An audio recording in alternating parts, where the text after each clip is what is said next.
Tá ról uthúil agus fíor simúla gaeilgeachas sa bhéidir go muid an tain agriocht san airnáil Dheonach atá freigrach as Corcan Cín an éidechas Slán Gaeilge agus an taméidechas sa tíirse.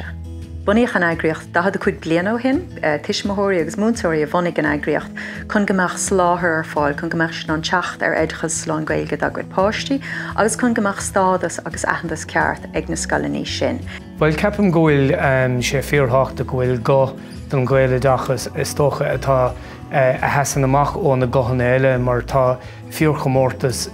sa spás is tócha díospóireachta atá san na dachas idir na cearcumann, idir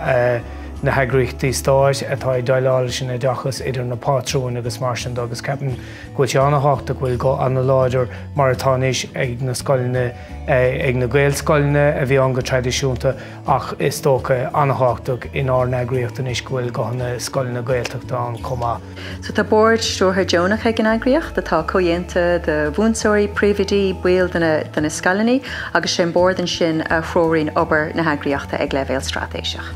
Tá 8 ar a mar stúrtha agus teann siad ó na thnádachaí éagsúla sé sin na bunscoilna Gaeltachta, na bunscoilnaí Lán Gaeilge las Muc an Ghaeltacht agus na híorbunscoilnaí Gaeltachta agus na híorbunscoilnaí Lán Gaeilge. Tugtar deis de chuoine do bhfuil ó na scalaní a bheith ar an mar stúrtha agus duine sí tréimhse de cúpla blian an sin agus fáiltí mud go mór ribh sin mar bíon deis acha ba chuid sanolalas agus a chuid santaí ag leibhéal na scala a roinnt linn agus cairn sé sin len ar glóráibre a churgréach. Bíon bhuiil go na bar banisteachta is féidir opsan a bheith a mar freisin friad na córas éagsúlatána daoine há agus go handúiltin tar cóthá ar siúr las mó go na chúcaníéag sin le sais go méid go leor daoine agus go leor scape ar an anadíocht a bhíon ar máirt. Ó héh múntóirí príomhidí a bheith in aon chuid ar chuid scolanna bhfuilhin go láidir dó bhí taine Corcan Cín go háirithe i ggóhéh mátá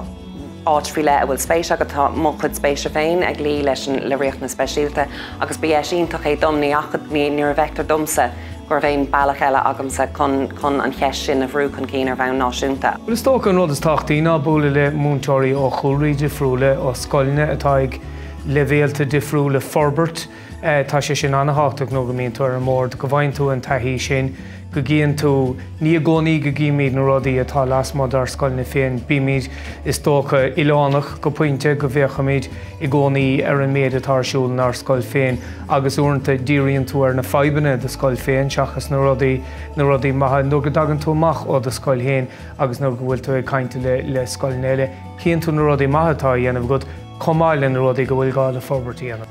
Bí muidir freastal ar sprach grúpaí anna leathan, tá tiismóirí, tá buil na scalaní ar fad agus tá an pobal trí chéile. Más tiismóir, más dalta, más múntóir, más príomhide nó más bald an phobal tú. Tá fáiltrúd tacht cúine chun an tólas is nua agus is cuimseo áil mad leis an éidechas Slán Gaeilge ag www.gaeilgeedchas.ie.